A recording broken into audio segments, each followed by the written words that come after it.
ബ്ലൂലാൻഡ് കാട്ടിൽ മോണ്ടു കുരങ്ങൻ, ആന, പിന്നെ ചിങ്കിപ്പക്ഷിയും എല്ലാവരെയും ബുദ്ധിമുട്ടിലാക്കിയിരുന്നു. ഇവർ 3 പേരും വളരെ വികൃതിയും അഹങ്കാരികളുമായിരുന്നു. ഒരിക്കൽ മോണ്ടു കുരങ്ങൻ പിന്നെ ആന കുളത്തിന്റെ കരയിലിരുന്ന് അവർ സംസാരിക്കുകയായിരുന്നു. അപ്പോൾ ചിങ്കിപ്പക്ഷി അവിടേക്ക് വന്നു. അയ്യോ, രണ്ടുപേരും ഇവിടെ എന്താ ചെയ്യുന്നത്? വേഗം എന്റെ കൂടെ നിങ്ങൾ വരൂ. കുറുക്കനും മുയലും ഇപ്പോൾ ഒരുപാട് ഭക്ഷണവും കൊണ്ട് അവരുടെ ഗുഹയ്ക്ക് നേരെ പോകുന്നത് കണ്ടു. ആ വരൂ, പോകാം. വേഗം പോയി അവരെ നമുക്ക് ഉപദ്രവിക്കാം.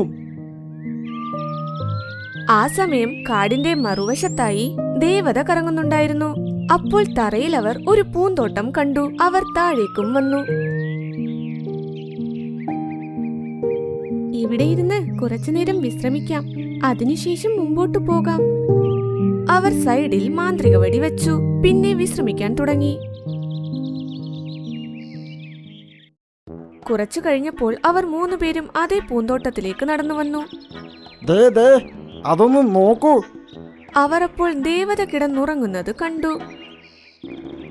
അവരുടെ വടിയടുത്ത് കിടക്കുന്നതും കണ്ടു. എടാ നോക്ക്, ഇനി കണ്ടോ ഞാൻ കളിക്കാൻ പോകുന്ന കളികൾ? അത് നോക്ക്, ദേവതയുടെ മാന്ത്രിക വടി അവിടെ വെച്ചിരിക്കുന്നു. അവർ അതുപയോഗിച്ച ഈ മാന്ത്രികമൊക്കെ ചെയ്യുന്നത്. നീ എന്നാൽ ആ വടി ഇപ്പോൾ തന്നെ എടുത്തേക്ക്. ഇതാണ് ശരിയായ അവസരം. കുരങ്ങൻ വടി പൊക്കിയെടുത്തു. പിന്നെ 3 പേരും അവിടെ നിന്നും ഓടി.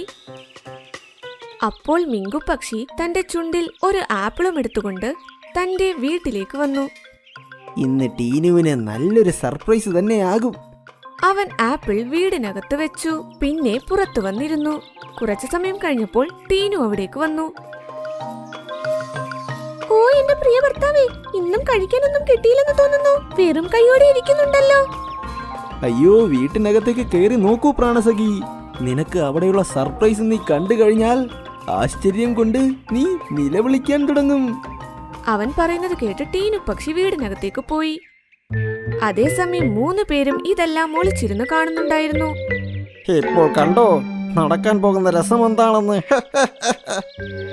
കുരങ്ങൻ തന്റെ മനസ്സിലെന്തോ ചിന്തിച്ച് വടി ഉയർത്തി. അപ്പോൾ ടീനു പക്ഷി അലർന്ന ശബ്ദം വീടിന് വെളിയിൽ കേട്ടു. ഞാൻ പറഞ്ഞതല്ലേ, നീ ആശ്ചര്യം കൊണ്ട് നിലവിളിക്കുമെന്ന്. അപ്പോൾ ടീനു പക്ഷി അലറിക്കൊണ്ട് പുറത്തേക്ക് വന്നു. പുറകെ കാലുക്കാക്കയും പുറത്തേക്ക് വന്നു. നീ ഇന്നെന്റെ കയ്യിൽ അകപ്പെട്ടു. വാ, ഞാൻ നിന്നെ എന്റെ ഒപ്പം കൊണ്ടുപോകാം. നമുക്കിങ്ങനെ ഒരുമിച്ച് പാറി പറന്ന് നടക്കാമെന്നേ. അയ്യോ, ആ ആപ്പിൾ ഇരുന്നിടത്ത് എങ്ങനെ ഈ കാലുക്കാക്ക വന്നത്? ആദ്യം ടീനു പക്ഷി, അതിനു പിറകെ കാലുക്കാക്ക, അതിനു പിറകെ മിൻകുപക്ഷിയും പറന്നു വന്നു. ഇത് കണ്ട് അവർ 3 പേരും ഉറക്കെ ചിരിച്ചു. ആ ആപ്പിൾ അപ്പോൾ അവരുടെ അടുത്തേക്ക് വന്നു. ഞാൻ മായാജാലം ചെയ്ത് ആ ആപ്പിളിന്റെ സ്ഥാനത്ത് ഞാൻ കാലുക്കാക്കയെ കൊണ്ടുവന്ന് വെച്ചു. നീ ചെയ്തത് വളരെ നന്നായി. അപ്പോൾ ചിങ്കിപ്പക്ഷി ആ ആപ്പിൾ രസത്തോടെ കഴിച്ചു. കുറച്ചു കഴിഞ്ഞപ്പോൾ ചോട്ടുമാനും ലംബുമാനും നടന്ന് ഭക്ഷണം അന്വേഷിക്കുകയായിരുന്നു. ഇന്നെനിക്ക് ഒരുപാട് മഷ്റൂം കഴിക്കാനുള്ള മൂടുണ്ട്. എത്ര കഴിക്കുമെന്നാൽ എന്റെ വാ വരെ നിറയണം, പിന്നെ വയറും. ഈ ലംബുമാനും ചോട്ടുമാനും നമ്മൾ മോഷണം നടത്തിയപ്പോൾ നമ്മളെ ഒരുപാട് വട്ടം പിടിച്ചിട്ടുണ്ട്. ഇന്ന് നമുക്ക് ഇവരോട് പ്രതികാരം ചെയ്യാം. ഇങ്ങനെ പറഞ്ഞു 3 പേരും മുൻപോട്ട് പോയി. ലംബുമാനും ചോട്ടുമാനും സംസാരിച്ചുകൊണ്ട് മുൻപോട്ട് നടക്കുന്നുണ്ടായിരുന്നു. അപ്പോൾ അവർ വലിയൊരു പാടം കണ്ടു. അവിടെ ഒരുപാട് മഷ്റൂം നിൽപ്പുണ്ടായിരുന്നു. എന്റെ ദൈവമേ, ഇത്രയും മഷ്റൂമോ? എന്റെ സ്വപ്നം അങ്ങനെ നിറവേറി. അവർ 2 പേരും ഓടി പാടത്തേക്കിറങ്ങി. അവർ ഒരു വട്ടം തന്നെ ഒരുപാട് മഷ്റൂം എടുത്ത് വായിൽ വെച്ചു. ഇത്രയും മഷ്റൂമോ? 2 പേരും മഷ്റൂം കഴിക്കുന്നുണ്ടായിരുന്നു. അപ്പോൾ അവരിടയ്ക്ക് എരിവുള്ള മുളക് കടിച്ചു. എന്റെ ദൈവമേ, ഇത്രയും മുളകോ? 2 പേരുടെ കണ്ണിൽ നിന്നും വെള്ളം ഒഴുകി. പിന്നെ അവരുടെ വായിൽ നിന്നും ഒഴുകാനും തുടങ്ങി. അപ്പോൾ അവർ കണ്ടു, അവർ മഷ്റൂമായി കണ്ടിരുന്നതൊക്കെ ശരിക്കും ഒരു മുളകുപാടമായിരുന്നു. അവർ എന്തൊക്കെ കഴിച്ചോ അതെല്ലാം മുളകുമായിരുന്നു. അയ്യോ, ഇവിടെ മുഴുവനും പച്ചമുളകാണല്ലോ. രണ്ടുപേരുടെയും അവസ്ഥ വളരെ മോശമായിരുന്നു. അപ്പോൾ 3 പേരും അവരുടെ അടുത്തേക്ക് വന്നു. നിങ്ങൾ രണ്ടുപേരും ഞങ്ങളെ ഒരുപാട് ബുദ്ധിമുട്ടിച്ചിട്ടില്ലേ? അതിന് ഞങ്ങൾ നിങ്ങളോട് പ്രതികാരം ചെയ്തു. പറയൂ, ഇനിയും നിങ്ങൾക്ക് മഷ്റൂം കഴിക്കണോ? അയ്യോ, ഇപ്പോൾ ഞങ്ങൾക്ക് നന്നായി എരിവെടുക്കുന്നു. നിങ്ങളെ ഞങ്ങൾ പിന്നെ കണ്ടോളാം. ഇങ്ങനെ പറഞ്ഞ 2 സഹോദരങ്ങളും കുളത്തിന് നേരെ ഓടി. മറുവശത്ത് ദേവതയും ഉറക്കമെഴുന്നേറ്റു. തന്റെ മാന്ത്രിക വടി മാഞ്ഞത് കണ്ട് അവർ വിഷമിച്ചു. അയ്യോ, എന്താ എന്റെ വടി എവിടെ പോയി? ഏതെങ്കിലും ദുഷ്ടന്മാരുടെ കയ്യിൽ കിട്ടിയാൽ അത് നന്നായിരിക്കില്ല. ഇങ്ങനെ പറഞ്ഞ് അവർ കാറ്റിൽ പറന്ന് അന്വേഷിക്കാൻ തുടങ്ങി. ഏതെങ്കിലും മൃഗങ്ങൾക്ക് എന്റെ മാന്ത്രിക വടി കിട്ടിയെങ്കിൽ പ്ലീസ് എനിക്കത് തിരിച്ചു തരൂ. ഇങ്ങനെ പറഞ്ഞുകൊണ്ട് അവർ മുൻപിലേക്ക് പോയിക്കൊണ്ടിരുന്നു. അവർ ഒരുപാട് മൃഗങ്ങളോട് ചോദിച്ചു. എന്നാൽ ആർക്കും വടിയെക്കുറിച്ച് ഒന്നും അറിയില്ലായിരുന്നു.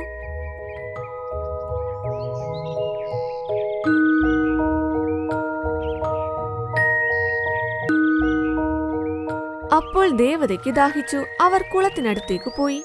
അപ്പോൾ അവിടെ ലംബുമാനിനെയും ചോട്ടുമാനിനെയും കണ്ടു. ഞാൻ ആ 3 പേരെയും വെറുതെ വിടില്ല.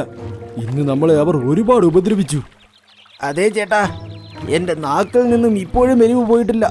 ഇത്രയും വെള്ളം കുടിച്ചിട്ട് പോലും ഒരു ആശ്വാസവും കിട്ടുന്നില്ല. എന്തു പറ്റി നിങ്ങൾക്ക്? ഇങ്ങനെ എന്തിനാ കിതയ്ക്കുന്നത്? എന്തു പറയാനാ മാലാഖേ, ഞങ്ങൾ മഷ്റൂം അന്വേഷിച്ച് ഇറങ്ങിയതാണ്. അറിയില്ല, കുരങ്ങനും ആനയും ചിങ്കിപ്പക്ഷിയും ആ മഷ്റൂമിന്റെ പാടം എങ്ങനെ മുളക് പാടമാക്കിയെന്ന്. ഞങ്ങളും മഷ്റൂം ആണെന്ന് കരുതി ആ മുളകും കഴിച്ചു. അത് കഴിഞ്ഞപ്പോൾ ആ മഷ്റൂം മുഴുവനും മുളകായി മാറി. അങ്ങനെ അപ്പോൾ മുതൽ നാക്കിൽ നിന്നും എരിവ് പോകുന്നേയില്ല. എന്താ, ശരിക്കും അങ്ങനെ നടന്നോ? അറിയില്ലേ, അവരെങ്ങനെ ഇത്രയും വലിയ മായാജാലം ചെയ്തെന്ന്. അവരുടെ ആരുടെയെങ്കിലും കയ്യിൽ എന്റെ മാന്ത്രിക വടി കണ്ടായിരുന്നോ? അയ്യോ അതെ, ഞാൻ ആ മോണ്ടുകുരങ്ങന്റെ അടുത്ത് ഒരു മാന്ത്രിക വടി കണ്ടു. എനിക്കറിയാമായിരുന്നു, ഉറപ്പായും അത് ഏതെങ്കിലും ദുഷ്ടമൃഗങ്ങളുടെ കയ്യിൽ കിട്ടിക്കാണുമെന്ന്. ഞാൻ ഇപ്പോൾ അവരെ പോയി നോക്കാം. വരൂ, അവരെ എവിടെയാ കണ്ടതെന്ന് എന്നോട് പറ. ലംബിക്കുരങ്ങൻ ഒരു മരത്തിന് താഴെ ഇരുന്ന് പഴം കഴിക്കുകയായിരുന്നു. 3 പേരും അവന്റെ മുൻപിലായിരുന്നു. ലംബി, ഈ എല്ലാ പഴവും ഇവിടെ തന്നെ ഇട്ട് ഇവിടെ നിന്ന് മോടിപ്പയ്ക്കോ, അല്ലെങ്കിൽ നിന്റെ ആരോഗ്യത്തിന് അത് നന്നാവില്ല. ഞാൻ നിങ്ങളെ കണ്ടൊന്നും പേടിക്കുകയൊന്നുമില്ല. ഓടിപ്പോ ഇവിടെ നിന്ന്. ശരി, ഇപ്പോൾ നടക്കുന്ന കളി കാണാൻ നീ റെഡി ആയിക്കോ. മോണ്ടുകുരങ്ങൻ വടിയുടെ മാന്ത്രികം കൊണ്ട് ലംബിയെ നശിപ്പിക്കാൻ തുടങ്ങുകയായിരുന്നു. അപ്പോൾ നീലദേവത പറന്നുകൊണ്ട് മോണ്ടുകുരങ്ങന്റെ കയ്യിൽ നിന്നും വടി തട്ടിയെടുത്തു. അയ്യോ, നീലദേവത നീയോ? പെട്ടെന്നവിടെ എല്ലാ മൃഗങ്ങളും ഒത്തുകൂടി. എല്ലാ മൃഗങ്ങളെയും ബുദ്ധിമുട്ടിച്ചതിന് നിങ്ങളെ ഞാൻ ശരിയാക്കുന്നുണ്ട്. ഇങ്ങനെ പറഞ്ഞ് വടി ഉയർത്തി മായാജാലം ചെയ്തു. പെട്ടെന്നവിടെ തറയിൽ നല്ല എരിവുള്ള മുളകുകൾ പ്രത്യക്ഷപ്പെട്ടു. കഴിക്കൂ, നിങ്ങൾ വേഗം ഈ മുളകെല്ലാം കഴിച്ചു തീർക്കണം. ഇല്ല, ഈ മുളക് ഞങ്ങൾ എങ്ങനെ കഴിക്കാനാ? ഞങ്ങൾ അങ്ങനെയൊന്നും ചെയ്യില്ല. ശരി, നിങ്ങൾ ഇപ്പോൾ കഴിച്ചില്ലെങ്കിൽ ഇപ്പോൾ തന്നെ നിങ്ങളെ ഞാൻ മായ്ച്ചു കളയും. അയ്യോ, വേണ്ട, കഴിച്ചോളാം. ഇങ്ങനെ പറഞ്ഞ് 3 പേരും മുളക് കഴിച്ചു. അയ്യോ, എന്റെ ദൈവമേ, ഇത്രയും എരിവുള്ള മുളകോ! അവർ 3 പേരും നിലവിളിച്ച് ആ മുളകെല്ലാം തിന്നു. എല്ലാ മൃഗങ്ങളും പക്ഷികളും ദേവതയും അവരെ ഈ നിലയിൽ കണ്ട് കളിയാക്കി ചിരിക്കാൻ തുടങ്ങി.